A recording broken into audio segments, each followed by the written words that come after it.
All right, we're in lesson 28 right now. We are opening up the lesson with something that's called the fractional part of numbers. So if I wanted to find 3/5 of 20 or 5/6 of 600, this is going to explain how to do that. So they have in the book this thing right here where they have f, of, and is. So you might hear something like 7/8 of 48 is 42. 7/8 is the fraction of 48 is the whole amount, and is 42, so 42 is the part. So 7/8 of 48 is 42. Here's the fraction part. Here's the whole part. And I'm sorry, here's the whole thing, and then here's the part. So fraction, whole thing, here's the part. Let me work through some examples, and hopefully this will make more sense. So I'm going to walk through example 28.1 on page 117. So this is example 28.1 on page 117. It says 3/4 of what number is 69? Okay, so our fraction is 3/4 of what number? What's the whole number? Well, we don't know what that is, so we're just going to call it W.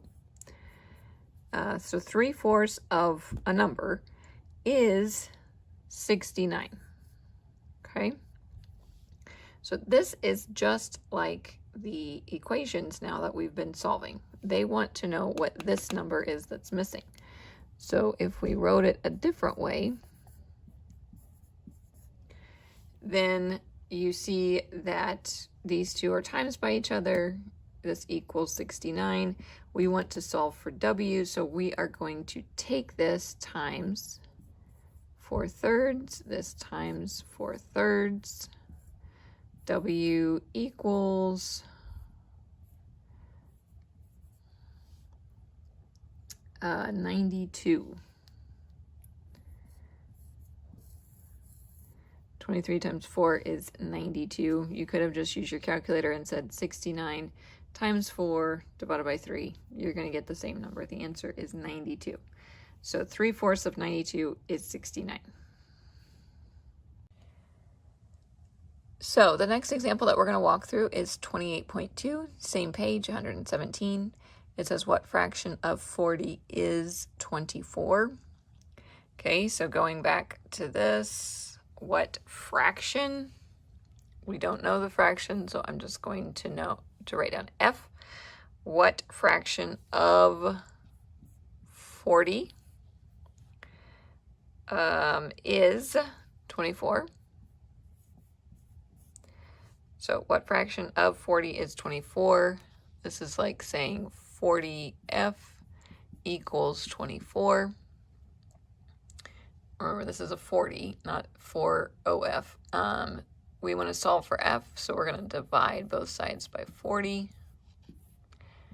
F equals, if I was going to reduce this, I can divide both sides, or top and bottom, by 4. Let's see, we can even go smaller than that and divide that by 2. And we get 3/5. So 3/5 should be your answer. That's the fraction. Okay, so now we're going to talk about functions. And a function is when it doesn't matter what you put in for your variable here for x, you're only going to get one y. So for example, if I put 1 in for x, I'm going to get 4. So when x is 1, my y is going to be 4. I'm never going to get a 6, okay? 1 plus 2 never equals 6. I'm never going to get a -2. 1 plus 2 is never -2. Okay, so we only have one value for x, has only one y value. Okay, it'll make more sense later on when we get into describing whether something is actually a function or not. But just know that it's kind of like an equation. Okay, they're kind of interchangeable, and they're going to be written different ways, but you can still solve them. Okay, so we're going to go through some examples here. Okay, let's go to example 28.4 on page 118.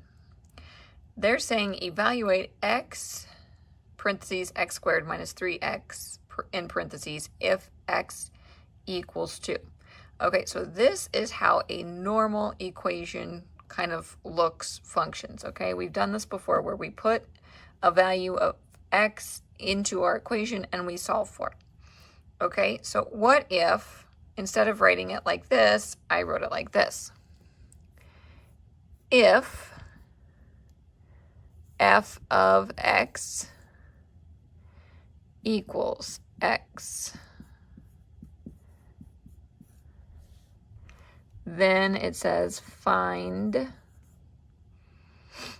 the function f of 2.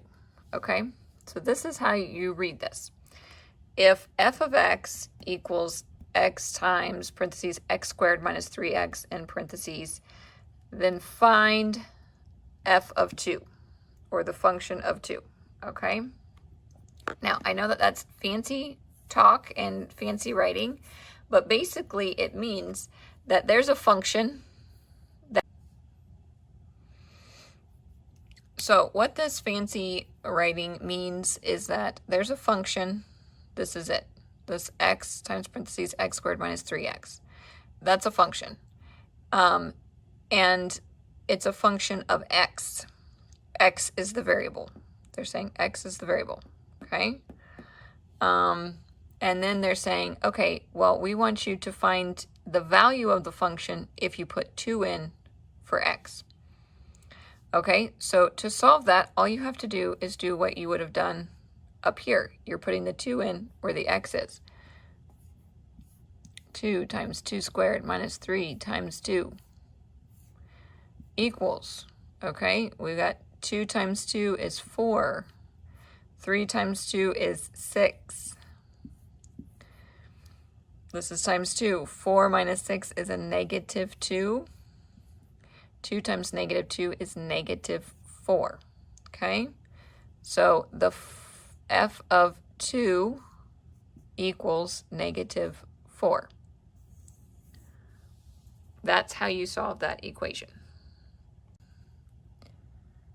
Okay, so let's go through one more example of this function thing that we've been learning about here. So this says g of x, okay? It's still a function. It doesn't have to say f of x. This could say L of x. It could say m of x. It could say h of x. It doesn't matter. It's just giving it a name, okay? So if the function of x, if g of x equals x times x squared minus 3, then find what g of 2 is, okay? So all we're doing is putting 2 in for our x. 2 times 2 squared minus 3, right? There's the x, we put 2 in. There's an x, we put 2 in. So 2 times 2 squared minus 3. 4 minus 3 is 1. 2 times 1 is 2. The answer is 2. Pretty easy. It's very similar to what we've been doing. They're just writing it a different way.